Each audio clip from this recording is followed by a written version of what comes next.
Happy Sunday, beautiful people in my phone. Welcome to Car Conversations, where we talk all things faith, freedom, and football. I need to add a comma and put etc.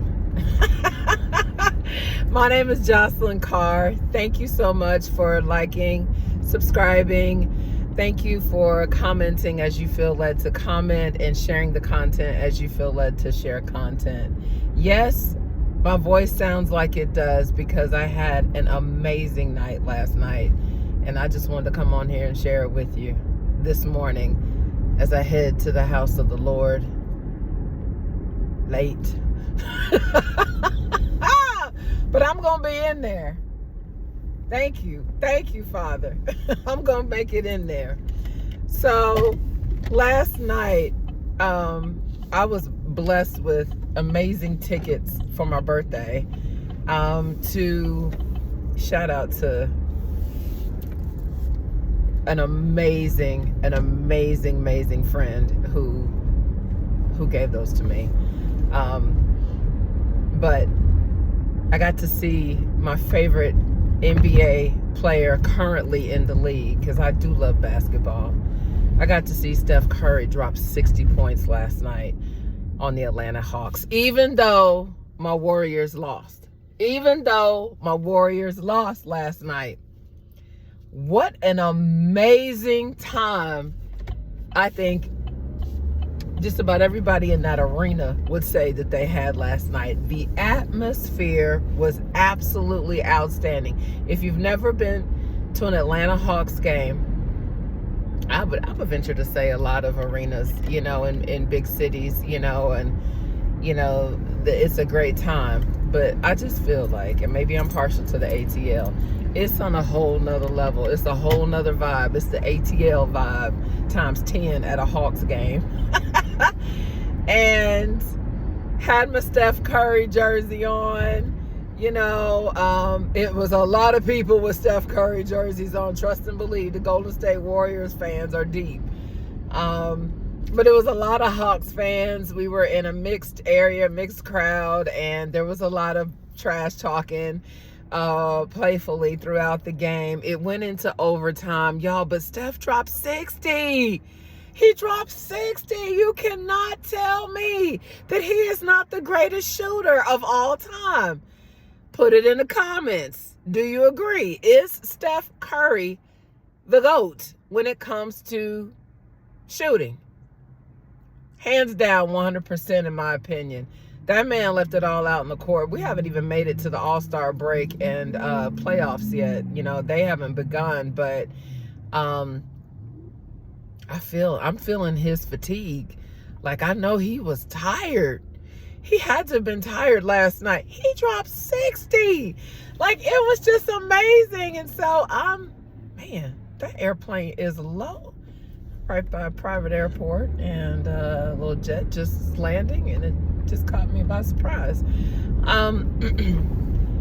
It was phenomenal. It was phenomenal to witness. So I had an amazing time last night. As we turn the page, the Super Bowl is next Sunday, a week from today. As we turn the page, I do want to know who y'all are rooting for the Super Bowl. This is one of the most uninterested Super Bowls for me personally. I'm just rooting against the 49ers because, I'm a Cowboys fan. I will root against the 49ers always. But I can't say that I'm just like, yeah, go Chiefs. No, I can't say that at all either. I give Mahomes his props. He's elite. He is. I'll give him his props. I'm tired of Travis Kelce. I say that with a smile, a sly smile.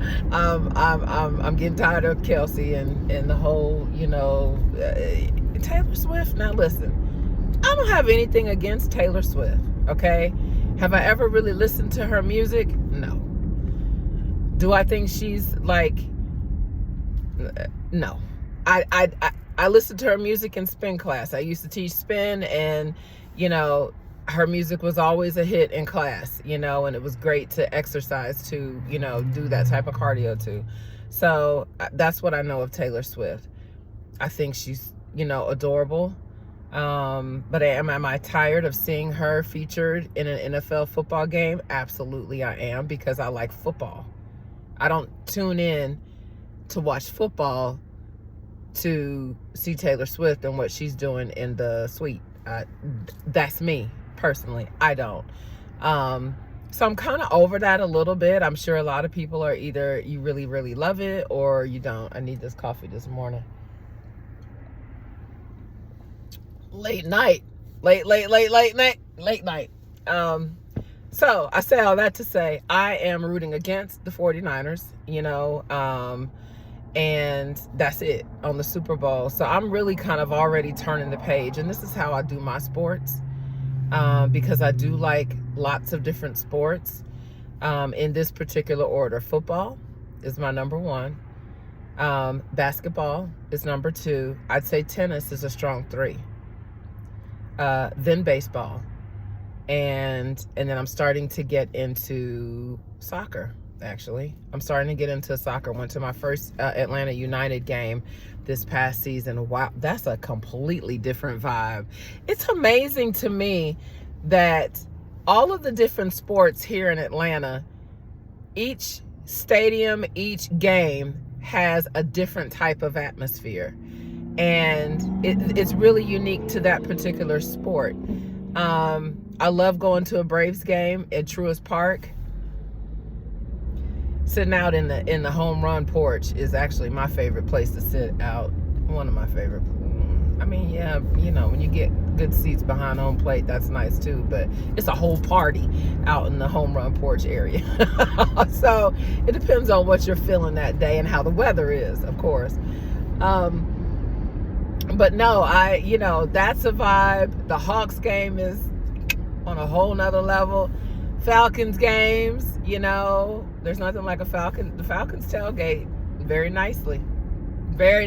Like that's a nice vibe. And then you get into the stadium and that's a vibe as well. Haven't been to a whole lot of Falcons games, just full disclosure, because I'm not a Falcons fan. I'm a Cowboys fan. And they don't come here that often. But I have been in that Mercedes-Benz Stadium, as you know, many times for my beloved Crimson Tide. We call it Bryant-Denny East. That's what we call it. Anyway, so, yeah. And then, yeah, the United games. That's a whole international experience, like I'm sure most soccer games are, right? It's an extremely refreshing atmosphere at the Atlanta United games, and it's intense too. Everybody's in it. They're yelling almost the entire time. So I have not made it to. This is on my bucket list. Last night, seeing Steph Curry drop 60, absolutely bucket list sporting event, if not life event for me. I was privileged to be able to see MJ play several times. Even when he played with the Birmingham Barons on their baseball team. I was in Birmingham at that time. Got to see MJ behind home. I was right behind home plate as he walked up to take his bat. Yeah, I remember that like it was yesterday. But yeah, seeing Steph, man, that was awesome. That definitely checked that one off. But I would love to get to a U.S. Open. That's on my list because I do love tennis like that. So going to New York for a U.S. Open, yeah, it's coming. Anyway, who you have for the Super Bowl? Who's your NBA team? I'm turning the page to basketball. Who is your NBA team? And I know that the way a lot of people, cheer now, they don't even cheer for teams per se. They cheer for players. And because the transfer portal and what's happening now with players, switching teams left and right and getting traded, and power teams starting to form. You go for the player. So I get it. So either who's your favorite player or who's your favorite team, and do you follow that favorite player wherever he or she goes? I'd love to hear your comments. I'd love to hear your comments on that. WNBA. Who do you have for WNBA? I love to watch Candace Parker now. I like to hear her commentate, provide her analysis rather. But I'm an Asia Wilson. I'm an Asia Wilson. I watched Asia Wilson in high school in South Carolina play. So I'm an Asia Wilson fan, and she's killing it. She's killing the game in the WNBA. So who are your players? Who are your teams? I'd love to talk about it. Have an amazing Sunday. It's a cloudy Sunday here. All of a sudden it was 70 degrees. I don't know what the temp is like where you are. We had like 70-degree weather for the last 2 days, and the groundhog didn't see his shadow, I believe, and so that means that there's an early spring. And so it was feeling that way, and then all of a sudden this morning the high is like 40, the wind is 20 miles per hour, and it's overcast, and it's going to be raining a little bit later. So go figure. But wherever you are, and whatever the climate, my prayer for you is that in here it's warm. In here you feel the love. In here you know that you are loved, and that you have an amazing, amazing day. I love y'all. Stay winning. Stay free.